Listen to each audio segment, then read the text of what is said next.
بسم الله الرحمن الرحيم، والصلاة والسلام على أشرف المرسلين سيدنا محمد سيد الخلق أجمعين. معاكم الدكتور محمد. زي ما تعودنا كده قلنا كل أسبوع كده ولا حاجة لما تبقى في حاجة جديدة هنعملها في المزرعة هنبدأ إن احنا نصورها ونبدأ إن احنا نفرجها للناس. زي ما حضرتك شفت من شوية، كنت أنا منزل من شوية الفيديو بتاع اللي هو التبن بتاع الفاصوليا الشتوي. خلاص يعني كنا لسه جايبينه، يعني لسه محملينه وجايبينه من الأرض. خلاص، وادي المنظر بتاع الغنم، ادي منظر الغنم وهي بتاكله ما شاء الله قدامك اهو. ده اللي هو تبن الفاصوليا الشتوي اهو، المنظر قدامك اهو، دي التبنية اهي. طبعا انا كواحد انا دايما انا بحب التجربة. ما شاء الله قدامك اهي، الله اكبر، باينه خالص معاك، تبنية زي الفل، الله اكبر. انا بحب التجربة دايما. السنين اللي فاتت لما كنا بنجيب التبن بتاع الفاصوليا سواء كان صيفي شتوي، خاصة اللي هي الصوفي دي، تمام، اللهم صل على النبي، كانت بتهدر معايا كتير قوي. لان الورقة اللي كانت بتطلع من الزرعة نفسها، الورقة دي كانت بتتفرم وكانت بتتدرس جامد، بتبقى بودرة كده ناعمة. ما كانتش الغنم يعني الغنم كانت تاكل منها شوية وكانت تسيب الباقي. فكنت الصراحة كانت التبنية كانت بتهدر معايا. فاحنا يعني المرة دي احنا قلنا ايه، هنشتغل كده بدماغ تانية او بطريقة تانية، ان احنا نخلي التبنية خشنة. يعني بص كده، ده الغلاء اللي انا كنت بعبي بيه. بص كده التبنية عاملة ازاي.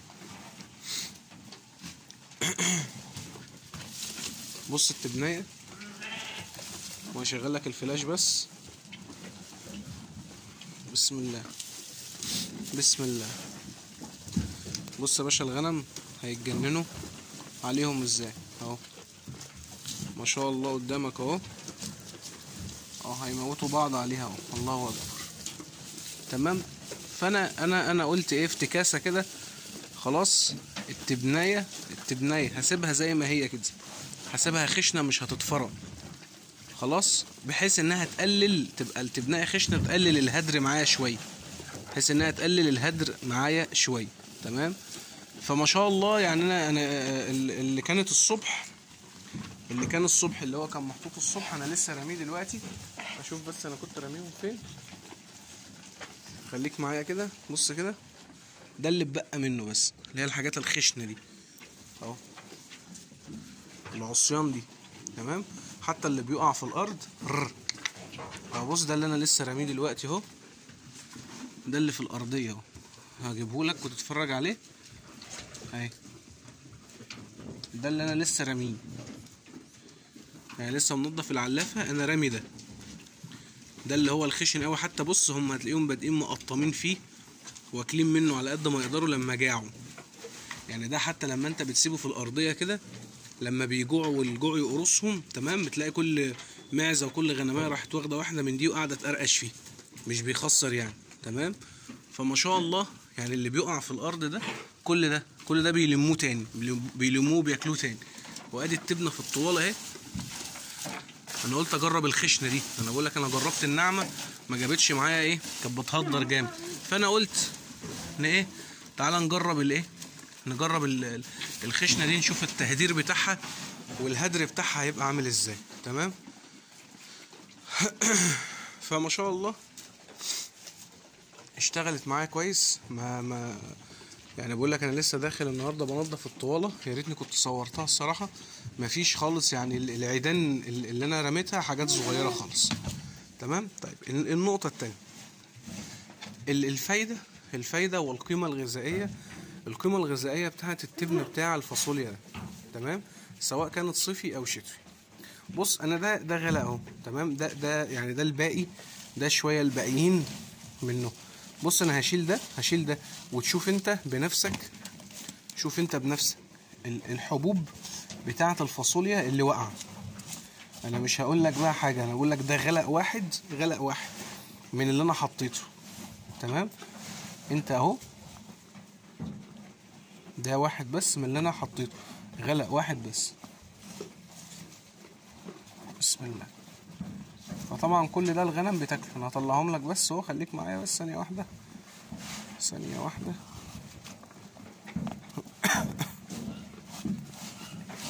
تعالوا بقى كلكم ما دام انتوا مش راضيين تبانوا كده.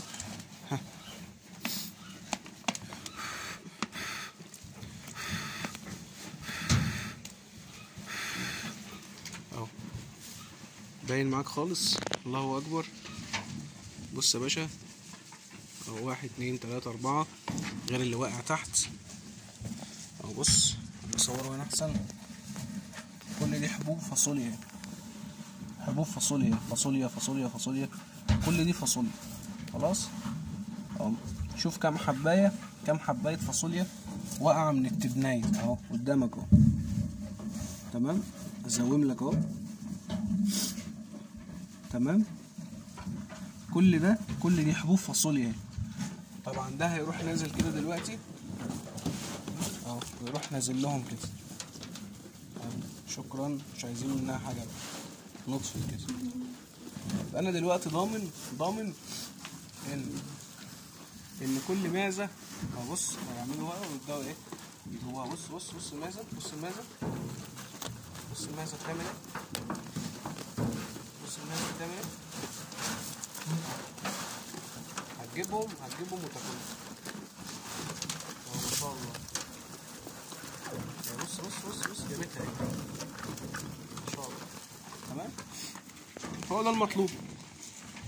انا بحط تبن، دي تعتبر بالنسبه لي ماده مالئه، يعني المفروض تملى الكرش بس، ما تبقاش مش هستفاد منها حاجه غير انها تنظم الهضم وتملى الكرش مع العلفه اللي انا بحطها. فلا معلش، ده التبنايه دي ده نازل فيها حبوب فاصوليا، يعني نازل فيها حبوب فاصوليا. اوعي كده، اوعي كده. بص يا باشا.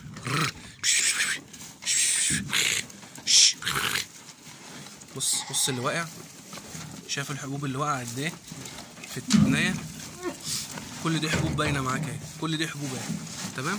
انا دلوقتي لو كل غنمايه كلت لها 10 حبوب من دول زي الفل، ده بالنسبه لي زي الفل قوي. فطبعا تبن الفاصوليا مع التسمين انت بتعمل شغل عالي خالص. في نفس الوقت انت في قطيع الامهات زي اللي معانا ده، قطيع امهات انتاج، سواء كان غنم عشر او كان معيز عشر. خلاص، عشان ما حدش، في ناس برضو سمعتها بتقول لك ده التبن الفاصوليا حامي على الغنم العشر ومش عارف ايه والكلام من ده، وبيسقط ومش بيسقط. ولا بص، ولا بيهمني ولا بيهتني الكلام ده خالص. مفيش حاجة طبيعية ربنا خلقها تمام فيها ضرر على المعيز. تمام. اهو عشاير قدامك اهو، ما شاء الله اهو قدامك اهو، عشاير رواخي على الولاد. تمام. ولا اي حاجه، والغنم مش متعود عليه. بقول لك انا لسه منزله امبارح اهي. معيز اهي، عشاير اهي. تمام. واقفين بياكلوا عادي خالص ولا اي حاجه. فانت الكلام ده ما تسلمش ودانك لاي حد. انت يا باشا قول له انت جربت ولا انت سمعت.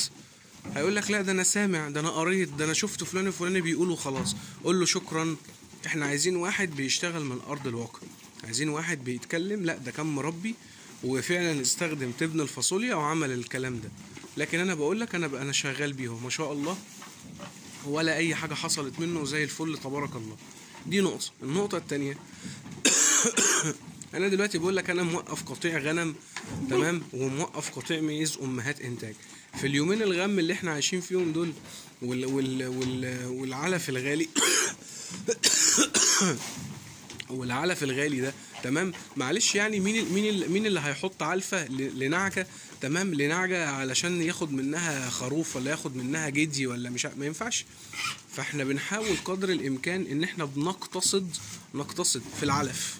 انا مش بقول لك ان انا قاطع العلف خالص، لا، بس على الاقل بدل ما كنت بحط كيلو بحط نص. لو انا كنت بحط نص هحط ربع. هي ماشيه كده. والغنم اللي بتبقى رواغي في الاخر تمام، هبدا ان انا اكرمها شويه في العلفه عشان اللبن وعشان حجم الجنين والمولود والكلام من ده يبقى نازل مظبوط. ممكن مثلا يبقى اخر شهر او ممكن يبقى اخر شهر ونص في اليومين دول يعني. لكن طول السنه انت بتعلف ليه؟ ايه لازمته العلف يعني؟ ملوش لازمه خالص. قبل كده انا كان طول السنه العلف اساسي ما اضحكش عليك، انا ما اتكيفش، انا ما كنتش هتكيف الا لما اخش احط ايدي في ظهر المعزه الاقي ظهرها ملبس، ظهرها عجينه لحم، احط ايدي في ظهر الغنمايه مع عجينه لحم. انا ما كنتش هتكيف الا كده الصراحه، انا احب الحاجه بتاعتي تبقى مظبوطه قوي. فانا كنت الصراحه انا كنت بعلف طول السنه، سواء كان عندي موسم ولادات او كان فيه ولادات او ما كانش فيه ولادات. لكن دلوقتي معلش انا مش هضحك على نفسي، تمام؟ يعني اقل تضريبه علف النهارده علشان تعمل تضريبه علف مظبوطه من فوق ال 15 جنيه. يعني انا بقول من فوق احنا بنتكلم كبدايه كستارت من فوق ال 15 جنيه. لو انت هتعمل علفه يعني ممكن بروتين مثلا 12% 14%، ما قلناش بقى ان احنا هنعمل علفه البروتين بتاعها 20 و23% وكلام من ده، تمام؟ فانا مش هضحك على نفسي، انا مش هضحك على نفسي. يبقى اللي انا حطيته في العلف لما اجي ابيع مولود ولا ابيع مواليد ولا حاجه، يبقى انا لميت ثمن العلف وشكرا على كده. يبقى انا ايه بقى لازمته الكلام ده؟ يبقى انا غاوي وجع قلب وخلاص. يبقى دي مش جدوى اقتصاديه ان انت تحط علف كل يوم، تمام؟ لقطعان عندك كبيره، تمام؟ لكن معلش انا واحد عندي معزه، عندي معزتين يا عم، انا ربنا كرمني وعايز اصرف عليهم، ماشي مفيش مشاكل. انا بتكلم عن الناس اللي عندها اعداد يا اخوان، تمام؟ اللي بتكلم عن الناس اللي عندها اعداد، اللي عايزه تعمل مشروع، عايز يوقف 10 معيش شامي، عايز يوقف 10 نعجات وهيصرف عليهم من جيبه عشان ربنا يكرمه بخلف وبتاع وكلام من ده، تمام؟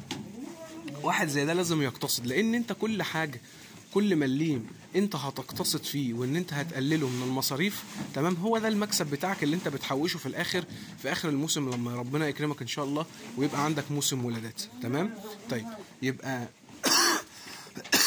يا عم الحاج انت عمال تجيبني يمين وشمال، انا مش فاهم منك حاجه. بص يا عم، انا دلوقتي التبنايه اللي انا بقول لك عليها دي، التبنايه دي مهمه جدا جدا جدا جدا، هي في حد ذاتها علفه. لان زي ما انت شايف انا قلت لك فيها حبوب ايه، انا قلت لك فيها حبوب فاصوليا. حبوب الفاصوليا اللي واقعه دي ده بروتين صافي، دي بقوليات زيها زي الفول، يعني نسبه البروتين فيها ممكن تكون اعلى من الفول كمان، بس خد بالك انها طريه ناشفه. فاحنا لو كنا بنقول ان الفول بتاعنا اللي هو البلد ده، اللي هو الكسر الحت الفول ده، لو نسبة البروتين فيه مثلا من 28 ل 30% بالقشر بتاعه، تمام؟ ولو طري مثلا هيبقى اقل من كده، لان طبعا هيبقى فيه نسبة مية او فيه نسبة رطوبة، تمام؟ هنعتبر دي زي، يعني انا هقول يا عم حبايه الفاصوليا دي على وضعها دي، تمام؟ فيها اللهم صل على النبي فيها نسبة بروتين مثلا قول بتاع 20%، قول يا عم نسبة بروتين 15%، هبتها لك النص اهو. يعني لو كانت ناشفة حباية ناشفة وهياكلها كان فيها بروتين 30%، اعتبرها يا عم هي نصها مية، خلاص؟ يبقى نسبة البروتين فيها هبته لك النص بقى 15%. انا راضي يا عم بال 15% اللي موجودين فيه، انا راضي بال 15% اللي موجودين فيه. يبقى انت دلوقتي جبت الاكل ده رخيص وفي نفس الوقت الحلال بتاعك هيجي عليه. هي دي الشطاره. مش الشطاره ان انت توفر، خد بالك بقى من الكلمه دي، ان انت توفر في المصاريف وان انت تقلل في العلف وتقلل في الاكل، وده ينعكس مردود بتاعه ينعكس على صحه الحيوان. ده حاجه غلط. يعني لو انت مش هتعرف تعمل ده، لا اعلف اشتري علف بقى. لكن الشطاره ان انت تعرف تجيب او توفر بديل، والبديل ده الحيوان يجي عليه وصحته تفضل زي ما هو، لا وبالعكس ده صحته زي ما هو وبيجي عليه، يعني بيزيد معاك وبينتج معاك ووفر معاك. هي دي الشطاره، هي دي النقطه اللي انا عايز اوصلها له، ان انت توفر بس ما توفرش على حساب صحه الحيوان بتاعك، ما توفرش على حساب ان انت تاخد جوده في الانتاج كويس، ما توفرش على حساب ان المواليد عندك تنزل حجمها قليل، ما توفرش على حساب ان المعزه لما تيجي تولد ما يبقاش فيها لبن. هي دي الفكره. يعني الموضوع بيتحسب بالطريقه دي. ما تقولش انا فرحان ان انا قللت التكاليف. طب التكاليف انت قللتها، طب صحه القطيع عندك عامله ازاي؟ زي الزفت. طب المواليد عندك عامله ازاي؟ والله انا جالي ربنا رزقني ب10 نصهم ماتوا. لا يا حبيبي، انت بتعمل ايه؟ انت ايه اللي انت بتهببه ده؟ انت بتعمل ايه؟ لا انا عايز اقلل في التكاليف، وفي نفس الوقت ربنا رزقني ب10 يفضلوا 10 زي ما هم. يبقى هي دي الشطاره، ان انت تدور على بديل يكون رخيص وفي نفس الوقت المردود بتاعه على صحه الحيوان ما يقلش، يا يفضل زي ما هو الحيوان يفضل زي ما هو، يا اما يجي عليه لكن ما يقلش. يعني هي دي الفكره. فطب يا عم الحاج، طيب قول لنا يا عم انت جايب التبن ده منين؟ بص يا سيدي، التبن ده بيجي من الاراضي بتاعت الفلاحين. فانت الشطاره بتاعتك ان انت لازم تنزل تتفق. ما بقى بص يا اخوان، التربيه دايما كده.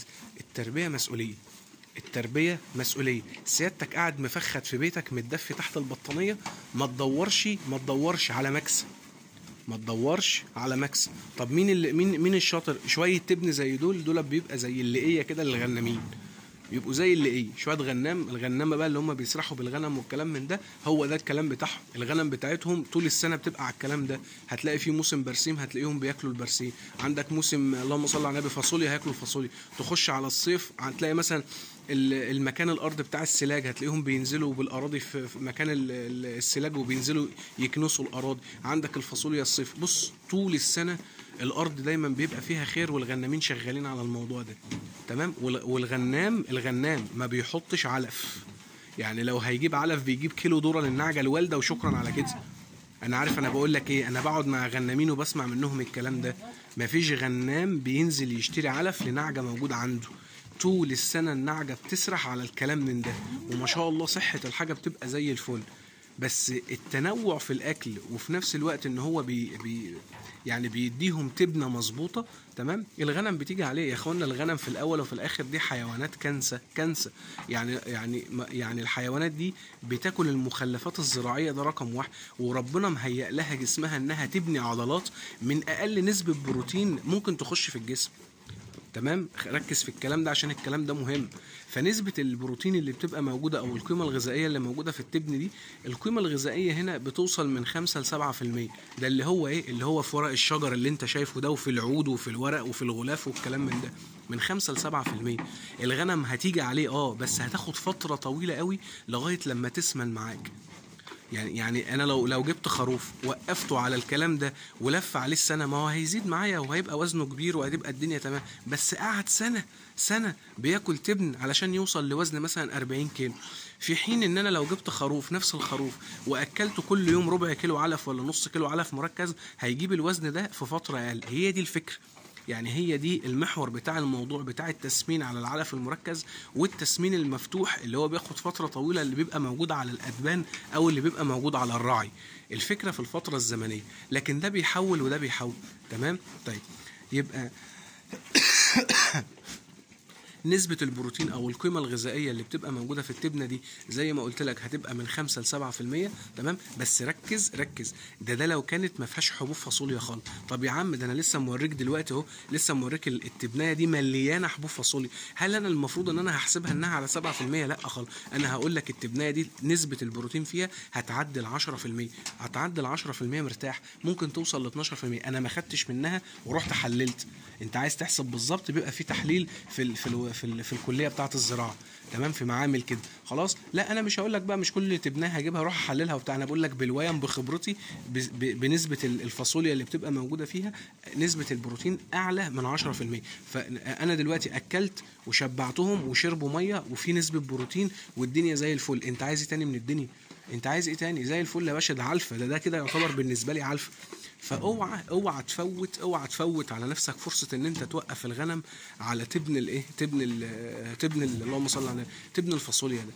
المشكله بس في التبن بتاع الفاصوليا بتاعت الشتوي ده ان هو ما بيتخزنش، دي المشكله بتاعته الصراحه، لان هو بيبقى مندي. يعني بص كده، يعني لما تيجي تمسكه العود برضو مش الشمس برضو يا اخوانا بتاعت الصيف دي، الشمس دي بتحمص الحاجه، بتخليها ايه؟ بتحمص الحاجه بتخليها زي الفل، يعني بتحمصها على الاخر. لكن في الشتاء زي ما انت شايف كده الشمس برضو مهما كانت ما بتبقاش حاميه، فبيبقى العود بص، المفروض العود ده لو ناشف قوي، لو ناشف تمام المفروض يتقطع، يعني تعمله كده يتكسر. لا بص بيتنى، ما دام بيتنى كده اعرف ان لسه في نسبه رطوبه، لسه شارب ميه يعني. فالمشكله البتاع ده ان هو ما بيتخزنش، ما ينفعش ان انت تخزن منه لفترات طويله. فانا لما بجيبه، اول ما بجيبه اروح شغال بيه على طول لغايه لما يخلص بقى، يقعد شهر يقعد شهرين زي ما يقعد معايا. لكن بتاع الصيفي، الفاصوليا الصيفي والله لو ايه لفت عليك السنه ولا هيهتك اي حاجه، اهم حاجه تبقى انت مخزنه كويس في مكان ما بينزلش عليه ميه شتاء ولا الكلام من ده خالص تمام. يبقى ما تفوتش على نفسك فرصة ان انت لو انت قدامك فرصة ان انت تجيب شوية تبن فاصوليا شتوي، هاتهم واشتغل بيهم، علفة فوق الممتازة، مادة ملقى فوق الممتازة، وفي نفس الوقت السعر بتاعها في الموسم هيبقى اي كلام خالص تمام، على حسب ما بتتفق يا اخوانا. الكلام ده يعني انا بقول لك الكلام اللي انا بعمله بما يرضي الله، تمام. يعني يعني زي ما احنا بنقول دي اسرار المهنه. يعني انا بقوله لك ده دي كده اسرار المهنه.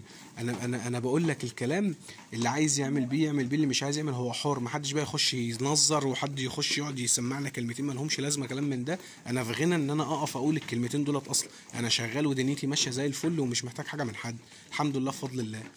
تمام. فانا بقول الكلام للناس اللي عايزه تبتدي. واحد مثلا هيسمع مني كلمتين زي دولت، فانا هدله على طريق مثلا ولا حاجه، يدعي لنا دعوه حلوه. مش عايزين حاجه من الدنيا اكتر من كده. تمام. طيب يبقى نسبة البروتين في التبناية دي هتوصل لي ممكن تعدي 10% على حسب نسبة اللهم صل على النبي الحبوب الفاصوليا اللي بتبقى واقعة فيها. تمام. وقلنا ما بيتخزنش خد بالك، علشان نسبة الرطوبة فيه بتبقى عالية. فلو اتخزن واتحط في اكياس والكلام من ده لفترات طويلة، هيبدأ ان هو هيعفن وهيبدأ يعمل سموم فطرية. ولو عمل سموم فطريه يبقى انت بتضر القطيع بتاعك. فانت اول باول كده على طول تمام تبقى انت بتاكل منه، بحيث ان هو ما يقعدش عندك فتره طويله. طب انا المفروض اعمل ايه؟ هجيبه منين؟ انا ما بنساش، هلففك وفي الاخر هقول لك هجيبه منين. انت دلوقتي انت موجود في منطقه، اي منطقه في الدنيا هيكون فيها رقعه زراعيه. طيب انا يا عم انا من القاهره، انا من الجيزه، انا من الكلام من ده، انت مش هتعرف تجيبه. عشان بس ايه اقول لك بما يرضي الله، انت عندك اراضي زراعيه، انت مثلا في البحيره في كفر الشيخ، عندك مثلا في اسيوط في المنيا، عندنا هنا مثلا في طنطا في الغربيه. المحافظات اللي بيكون فيها اراضي زراعيه، انت مهمتك تاخد نفسك في يوم كده ولا حاجه وتبدا تتمشى على الارض، تبدا تسال اي فلاح موجود: يا اخوانا السلام عليكم، هو العب اللي هم بيقولوا عليه كده، العب ده او الحته دي المربع ده بتزرعوا فيه ايه؟ هيقول لك مثلا والله احنا السنه دي احنا زارعين مثلا غله، مش سكتك الغله دي. تمام. ويقول لك مثلا ده احنا زارعين فول، الفول ده سكتك. والله ده احنا زارعين برسيم، برضه سكتك. طب والله ده احنا زارعين فاصوليا شتوي مثلا، هو ده سكتك. تبدا تعرف المنطقه بتاعتك الفلاحين اللي فيها بيزرعوا ايه. خلاص. بس طب مين اللي زارع؟ يقول لك والله ده في هنا 5 قراريط، ده في هنا فدانين، ده في هنا 10 قراريط. طب بتوع مين؟ بتوع فلان الفلاني. طب ممكن تجيب رقمه، تروح جايب رقمه. اول ما تجيب رقمه: السلام عليكم، معلش يا عم الحاج الله يكرمك، ده انا عندي شويه غنم وهستاذنك في التبنيه اللي هتطلع من عندك من الارض لما تيجي تدرس. لغايه كده انت ما عملتش لسه اي حاجه. لازم تقابل الراجل وتديله عربون. بص يا اخوانا، مفيش يعني حاجه في الشغل تتم بالاتفاق بالكلام. احنا مش في الزمن ده دلوقتي، مش في الزمن بتاع ان انا احترم كلمتي معاك. لا، مش الزمن اللي احنا فيه ده، مش هو الزمن ده اللي هو الكلمه سيف، والكلمه ما دام طلعت من بقي على رقبتي والكلام من ده اللي هو الشغل بتاع الرجاله ده. لا، ما انا بقول لك، انا عارف انا بقول لك ايه. الكلام ده كان في الزمن القديم قديم الازل يعني. لكن دلوقتي ده زمن القرش. انا عارف انا بقول لك ايه. هتنزل تعربن عشان لما يجي يحصل حاجه بعد كده الراجل واخد منك عربون، تعرف تركبه الحق بجد. لان دي التبنايه دي بيبقى واقفين عليها بيتخانقوا عليها. التبنايه اللي انا بقول لك عليها دي اي تبنايه هتلاقي فيه 50 واحد بيتخانق عليه. طب ما دام انت معربن، اي حد هيجي يكلمه يقول له لا والله ده انا واخد عربون من فلان الفلاني والحاجه ديت بتاعته، من الاخر كده. لكن بقى تقول اصل انا واخد منه كلمه، اصل انا مش عارف واخد منه ايه ولا مهبب منه ايه. مفيش الكلام ده. ما دام انت مش دافع فلوس، عادي خالص ان هو يرجع في كلامه ويقول لك لا والله انا ما اصل ده كان في واحد حبيبي، ده واحد شبط فيه، ده انا هخليهم ليا. يعني ساعات كده كنا نتفق على مثلا فدانين ولا 3 فدادين، اللهم صل على النبي، اللي هو تبن البرسيم الاحمر. تمام. ونبقى متفقين بالكلام كده. تمام. وخلاص وعاملين حسابنا خلاص ومظبطين الاكياس والانفار اللي هتعبي والكلام من ده كله. يجي في الاخر يقول لك يغير كلامه، يقول يا اما يغير في السعر، يا اما يقول لك لا والله ده انا هخليهم، ده انا هجيب شويه بهايم وهخليهم للبهايم بتاعتي. وانت خلاص تبقى انت مظبط دنيتك عليه اصلا. طب لو هو واخد عربون ما يقدرش ان هو يرجع في كلامه. ليه؟ هو كده، هي الدنيا ماشيه كده. فقصه ان انت تنزل تلف وتعرف المنطقه بتاعتك انت بتاكل ايه ولا بتشرب ايه ولا بتعمل ايه، خلاص، وبيزرعوا ايه والكلام من ده، وانت ما عربنتش على التبنيه. على فكره احنا بنعربن عليها وهي لسه مزروعه، عشان بس تبقى انت فاهم. احنا بنعربن على الكلام ده وهي لسه مزروعه، وهم بيضموها، بتتضم وبتقعد في الارض 20 يوم و18 يوم، واحنا دافعين العربون بتاعها ودافعين ثمن التبنيه في الارض. انت متخيل ليه؟ عشان ما حدش يجي يقول لك اصل ده بتاعتي، او يغير كلامه معايا. خلاص. فيعني البق اللي انا قلته ده كله ده من واقع الايه، ده من واقع المعامله بقى، ده من واقع المعامله مع الناس، وان انت تحتك مع واحد محترم. واحد محترم هيحترم كلمته معاك بالكلم، هيحترم كلمته معاك. وفي واحد لا، مش هيحترم كلمته، هو الكلمه عنده بالقرش. هو هيحجز لك الحاجه لو انت عربنته او اديته الفلوس. ما حجزتش، اللي هيجي يديله الفلوس هينفذ معاه على طول. طب ليه يا عم انا احط نفسي في الموقف ده ليه، او في المأزق ليه؟ ماليش دعوه، انا هنزل يا عم. انتوا عندكم تبنوا فاصوليا، عندك كام مثلا، شوف الايراد بيمشي بكام او دنيتك ايه وكلام من ده، واتفق زي ما تتفق. طب نص الفلوس اهو، ما اديله مثلا 200 جنيه من الحساب، ولما تخلص ان شاء الله وربنا يكرم نبقى نيجي ننفذ معاك ونشوف الدنيا هنمشيها ازاي. بس وخد رقم تليفونه، شكرا على كده. مشيت شويه انت اتفقت هنا على 10 قرارين، مشيت شويه اتفقت هنا على 20 ايراد، مشيت شويه ده انا اتفقت هنا على فدانين، شكرا. المنطقه بتاعتك هتعرف تجيب منها شويه تبني حلوين، وخد بالك بسعر رخيص. خد بالك من الكلمه دي، هتجيبه بسعر رخيص. طب واحد بقى قاعد مفخد في البيت، قاعد مفخد ومش عايز ينزل ولا يلف ولا يعمل، ولا يقول لك لا يا عم انا مش بتعامل مع فلاحين ولا الكلام من ده، ماشي يا حبيبي مفيش مشاكل. هتلاقي التبنايه دي بقى بتتعرض على النت، هتلاقي تبنايه زي دي بتتعرض على النت، انت هتشتريها لغايه باب بيتك، تمام، بس بسعر، خد بالك بقى، محطوط عليه النولون النقل، محطوط عليها تمن الانفار اللي عبت، محطوط عليها تمن الاكياس، ومحطوط عليها المكسب بتاع التاجر اللي نزل لف اللفه اللي انت كنت هتلفها. شوف بقى، شوف كل ده بيبقى محسوب على ثمن التبنايه. يعني مثلا هنقول مثال مثلا، لو التبنايه دي واقفه عليا مثلا الكيلو فيها ب 2 جنيه، لو انا هجيبها جاهزه لغايه باب المزرعه وانا اللي ما نزلتش لفيته وحورته وكلام من ده، هجيب فيها الكيلو مثلا ب 3 جنيه، فرق مثلا جنيه ده في الطن بيعمل 1000 جنيه. ال1000 جنيه دي بتاعت ايه؟ ال1000 جنيه دي مكسب التاجر، ال1000 جنيه دي ثمن الانفار اللي بتعبي، ثمن النولون، ثمن ده انا بكلمك في الطن الواحد، في الطن. فانت متخيل بقى لو مثلا انا جايب مثلا 10 طن، يبقى انا هوفر قد ايه؟ لو في الطن 1000 جنيه في ال10 طن يبقى 10000 جنيه، ده لو انا جايب 10 طن مثلا. فمبلغ انت اولى بال 10000 جنيه دول يا عم، انا اولى بال 500 جنيه دول يا عم، اللي انا كنت هدفعهم للتاجر ده، ولا اللي هينزل يعبي ده، يا عم انا هنزل اعبيهم، اجيب واحد صاحبي ولا اجيب اي بتاع، خد يلا انت هو، لا اعمل لكم كوبايتين شاي وزيت حاجه ساقعه ونروح النهارده نعبيهم من الارض وشكرا على كده. بتقضى يعني يا اخوانا، يعني الناس لبعضها وبتقضى والله، فاهمني؟ بس فيعني يعني ايه، مش عارف والله، يعني انا ايه انا بتكلم بعفويه شويه، تمام، يعني مش عامل تكليف ولا انا بحضر الكلام اصلا ولا اي حاجه، اللي بيجي في بالي بقوله كده وخلاص، مش بقعد بقى اعمل محاضره واحضرها وكلام من ده. فاعتقد كده يعتبر انا غطيت كل حاجه عن التبن، قلت لك بيجي منين التبن، وقلت لك نسبه البروتين بتاعته، وقلت لك الفايده بتاعته زي الفل في التسمين وزي الفل في القطعان بتاعه الامهات، تمام، وقلت لك العيوب بتاعته ايه، تمام، ان هو ما بيتخزنش، يعني ده ملخص كده. وقلت لك ازاي تجيبه عن طريق ان انت بتنزل تتفق. طب لو انا ما عنديش القدره دي مفيش مشاكل، هتلاقي في ناس او في تجار على النت على الفيسبوك والكلام من ده بيبداوا ان هم يعرضوا، يقول لك متاح مثلا ايه، تبن فاصوليا مثلا ايه، شتوي، وركز على حته الشتوي دي خلاص، لان انت ما تجيبش منه كميات كبيره. يعني اول ما تسمع كلمه شتوي ما تجيبش منه كميات كبيره، هات مثلا كميه تكفيك شهر، تخلص هات الكميه اللي بعد منها. ما تفرحش ان سعره مثلا يكون قليل شويه ولا حاجه، فتبدا ان انت تجيب 3 4 طن تحطهم عندك هيعفنوا وهيبوظوا. هي دي الفكره بس من النقطه اللي انا بقول لك اول ما تشوف كلمه شتوي، تمام. بس يعني دولك كده، يعني يعتبر انا غطيت الموضوع بتاع الايه، غطيت الموضوع بتاع التبن كله، بتاع تبن اللي هو الفاصوليا الشتوي ده، تمام. واخر حاجه القابليه بتاعته، زي ما قلت لك هم كده شبعوا. يعني انا واقف اهو، كل ده انا عارف الغنم بتاعته، عارف الميز بتاعه، هم كده شبعوا واقفين.